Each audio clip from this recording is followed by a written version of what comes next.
Once upon a time, in the city of Kirtland, Ohio, there was a scientist named Dr. Crow. He was known throughout the town for his peculiar methods and eccentric personality. Dr. Crow's clinic at weathered Victorian house on the outskirts of Kirtland was always shrouded in mystery.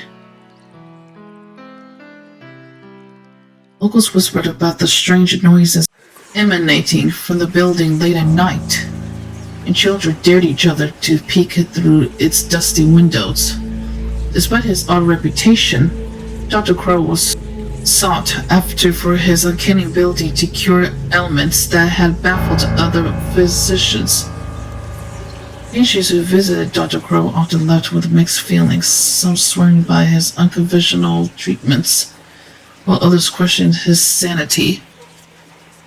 His remedies ranged from herbal concoctions brewed in rusty cauldrons to bizarre rituals involving candles and chanting. One day, while he was working, he received a call. It was the government, saying that they had children that needed treatment. Hello. And had commissioned him to have them to be treated. Dr. Crow's bushy eyebrows furrowed as he listened to the government official on the other end of the line. His gnarled fingers tightened around the antique telephone receiver. "Children, you say?" he croaked, his voice a mixture of intrigue and apprehension. The official explained that a group of orphans had fallen ill with a mysterious ailment that had stumped the country's top medical experts. They were being sent to Kirtland as a last resort in hopes that Dr. Crow's unorthodox methods might succeed where modern medicine had failed. As he hung up the phone, Dr. Crow's mind raced with possibilities. He shuffled to his cluttered desk, riffling through ancient tomes and scattered papers. His eyes gleamed with a manic excitement as he muttered to himself, Yes, this could be my greatest work yet! As the day of the delivery of the young patients drew near, the doctor had everything ready for the children, but what the children did not know was that their arrival would mark the beginning of a dark and twisted experiment. Dr. Crow had long harbored a secret desire to push the boundaries of medical science, and these orphans presented the perfect opportunity. As the first rays of dawn broke over Kirtland, he prepared for the arrival. A nondescript black van pulled up to Dr. Crow's clinic. The driver, a stern-faced government agent, ushered out a group of pale, sickly children. Their eyes were sunken, and their bodies frail as they shuffled towards the imposing Victorian house. Dr. Crow greeted them at the door, his crooked smile barely concealing his excitement. "Welcome, children," he rasped, ushering them inside. "You're in good hands now." Dr. Crow hummed an eerie tune, carefully selecting instruments and mixing potions with trembling hands. The interior of the clinic was a labyrinth of dimly lit corridors and rooms filled with strange apparatus. The children huddled together, their eyes wide with fear and uncertainty. Dr. Crow greeted them with a crude smile, his voice soothing as he promised to make them feel better.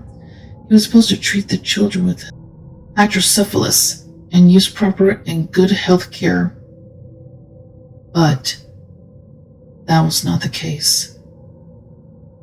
Instead, he led them down to a hidden basement laboratory. The air grew thick with the scent of chemicals and decay as they descended the creaking stairs. "Now, my dears," Dr. Crow said, his eyes glinting in the flickering light, "let's begin your special treatment." The children's screams echoed through the clinic as Dr. Crow set to work. He put them in cages. One by one, he injected them with concoctions of his own devising, monitoring their reactions with feverish intensity. All of the children developed grotesque mutations, their skulls swelling to impossible sizes with heads large and misshapen as melons. As days turned to weeks, the basement became a nightmarish laboratory. Once Dr. Crow was finished with his experiment, he stepped back to admire his handiwork with pride. The children, now unrecognizable, moaned and writhed in their cages. Their enormous misshapen heads lolled on emaciated bodies, eyes bulging and unfocused. Dr. Crow cackled with glee, scribbling furiously in his notebook. "Marvelous! Simply marvelous!" he exclaimed. "The accelerated growth is beyond my wildest expectations!" As he paced the dank laboratory, he decided to take a break and head upstairs for a moment of respite. The floorboards creaked under his feet as he ascended, his mind racing with possibilities for his next round of experiments. Unbeknownst to Dr. Crow, one of the children had managed to slip free from the restraints. The cages now lay in twisted heaps, bars bent and broken. As the children had escaped from their cages, the grotesquely enlarged heads bobbed and swayed as they lumbered about the room, knocking over equipment and shattering glass vials. They trashed everything in the laboratory, including the doctor's equipment that he had used on them. Now it was all broken.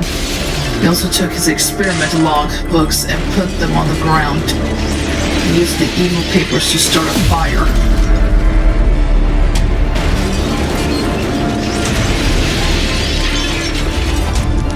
The flames quickly spread, flicking up the walls and engulfing Dr. Crow's meticulous notes. Smoke billowed through the basement, thick and acrid. As the children stumbled towards the stairs, their oversized heads made navigation difficult, when a primal instinct for survival drove them forward. Upstairs, Dr. Crow hummed contentedly to himself as he prepared a cup of tea. Blissfully unaware of the chaos unfolding beneath his feet, the first whiff of smoke caught his attention, his nostrils flaring as he set down his cup. With a clatter, "What in the name of?" he muttered, rushing towards the basement door. As he flung it open, he was met with a wall of heat and smoke. Through the haze, he could make out the grotesque silhouettes of his subjects, their enormous heads swaying as half of them climbed to the stairs. Dr. Crow stumbled backward, his back pressed against the wall.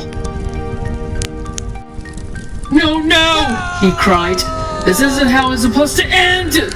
The fire spread rapidly, fueled by the flammable chemicals scattered throughout the lab. Thick, noxious smoke filled the air, making it difficult to breathe. The doctor coughed violently, his eyes watering with the handkerchief covering his mouth.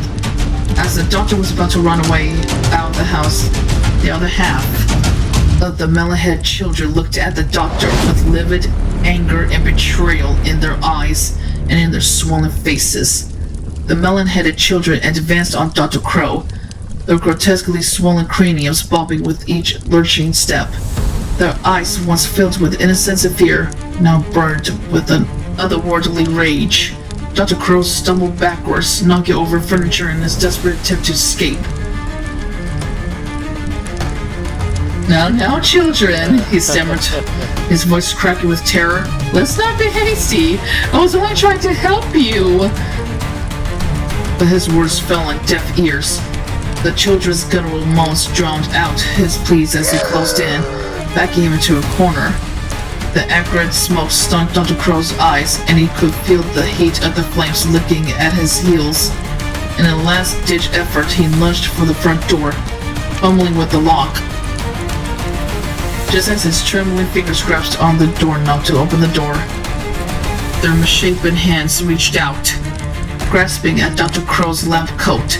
He let out a blood-curdling scream as they pulled him down, their inhuman strength overpowering him. The doctor thrashed wildly, but it was no use. The melon-headed children dragged him back towards the inferno, their eyes glowing with an eerie light in the flickering flames. They got their revenge by killing the evil Dr. Crow and dragging him into the roaring fire. His agonized screams echoed through the burning house as the flames consumed him, as the rest of the melon-head children escaped. As the Victorian house became engulfed in flames, the melon-headed children stumbled out into the cold night air, watching the Hell House engulfed in flames. Their enormous craniums glowed with an otherworldly orange in the firelight as they lumbered away from the burning clinic. After looking at the house one last time, the children disappeared into the surrounding woods, leaving behind only the crackling flames and the lingering echo of their inhuman cries.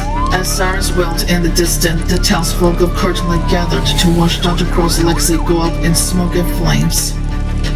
Whispers and theories spread like wildfire through the crowd, but none could have imagined the truth and the horror of what was actually happening in that house. In the days that followed, search parties combed the forests, but no trace of the children could be found as they were long gone. In the days that followed, reports of strange sightings began to circulate. Hikers and campers spoke of grotesque childlike creatures lurking in the woods, which the locals now called Melon Heads.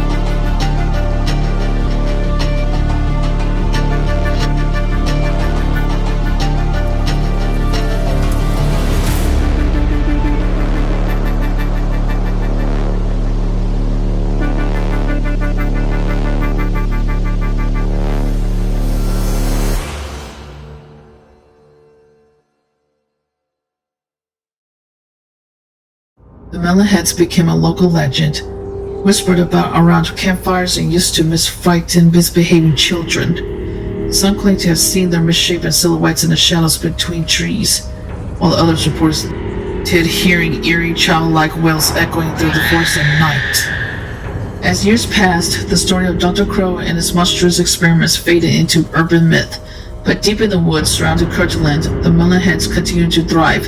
Their mutations allowed them to adapt to the new environment. They developed a primitive society, communicating through grunts and gestures. Their oversized brains granted them a cunning that belied their monstrous appearance. They hunt for small animals or raided through nearby campsites for supplies. People occasionally disappear without a trace. Fueling rumors and speculation, local authorities dismissed these incidents as accidents or runaways, but those who knew the legend suspected a darker truth. As decades passed, the Melon Heads legend grew. Thrill seekers and paranormal investigators were drawn to the area, hoping to catch a glimpse of the elusive creatures. Most left disappointed, but a few returned with chilling tales and blurry photographers that only added to the mystery. The Melon Heads grew in number over time, reproducing and passing on their mutations to a new generation. As civilization encroached further into their territory, the Melon Heads grew bolder. They began venturing closer to the outskirts of town, drawn by the scent of food and the allure of new victims. Pets went missing first, then long joggers and hikers. The local authorities were baffled, unable to explain the strange tracks and bizarre evidence left behind at the scenes. The Melon Heads urban legend story will always live on in Kirtland and the surrounding areas, a dark legacy of Dr. Crow's twisted experiments. Parents warn their children not to venture into the woods alone, especially after dark. Campers and hikers are advised to stay vigilant and travel in groups. But for those who know the truth, the real horror lies in the knowledge that these creatures were once innocent children, victims of a madman's cruel ambitions. The Melon Heads serve as a grim reminder of the dangers of unchecked scientific pursuit and the lasting consequences of man's inhumanity to men. Innocent children, victims of a madman's cruel ambitions.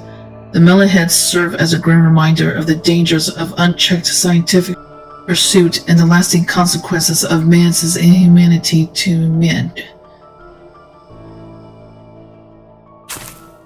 As for the Melon Heads, they're still there wandering around the woods looking for anything they can find, and they wait patiently for their next victim. So, if you live in the Kirtland area, or if you ever want to find the Melon Heads, I will be very careful, especially at night, because you may never know if you too will stumble upon a childlike creature with heads as melons, known as Melon Heads.